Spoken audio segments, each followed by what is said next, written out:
Food எல்லாம் waste பண்றீங்க அப்படிப்பட்ட ஒரு ஆளா இருந்தீங்கன்னா இந்த வீடியோ உங்களுக்கு தான். நான் சொல்லியிருந்தேன்ல 3 வேளை சாப்பாடு கிடைக்காம இல்ல ஒரு வேளை சாப்பாடு கூட கிடைக்காம இருக்காங்கன்ட்டுன்னு. அவங்களோட கம்பேர் பண்ணுங்க.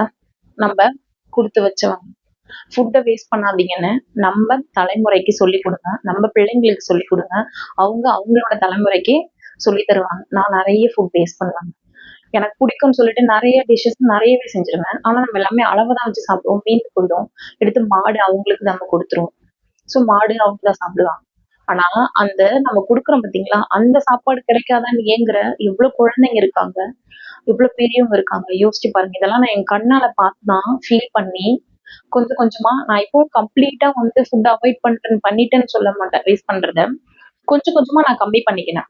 இப்ப நான் வந்து ஒரு கிண்ணம் ஃபுல்லா சாம்பார் வச்சேன்னா கொஞ்சம் ஊத்திட்டு ஒரு அரை கிண்ணம் மீறும். அதை எடுத்து நான் அப்படியே மாடுக்கு ஊத்திட்டேன்னா அந்த அரை கிண்ணத்துல இருந்து நான் இப்ப ஒரு 1/4 கிண்ணத்துக்கு வந்திருக்கேன். சோ இப்படிதான் கொஞ்சம் கொஞ்சமா தான் கம்மி பண்ணிக்கணும். என் பிள்ளைங்களுக்கு நான் இதுதான் சொல்லி தரேன். உங்க பிள்ளைங்களுக்கும் நீங்க இதையே சொல்லித்தாங்க. நீங்க இப்படிதான் இருக்கணும் அப்படிதான் இருக்கணும் நான் சொல்ல வரல.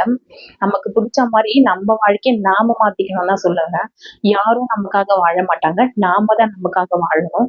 யாரும் நமக்காக வந்து இவங்க இதை பண்ணுவாங்க அவங்க அதை பண்ணுவாங்கன்னு யாருக்கையும் எதிர்பார்த்து ஏந்தி நிக்காதீங்க.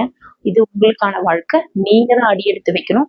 நீங்க தான் உங்க வாழ்க்கைய முடிவு பண்ணணும். அடுத்தவங்க உங்க வாழ்க்கைய முடிவு பண்ணக்கூடாது. இததான் நான் இந்த வீடியோல சொல்ல வரேன். பாய்.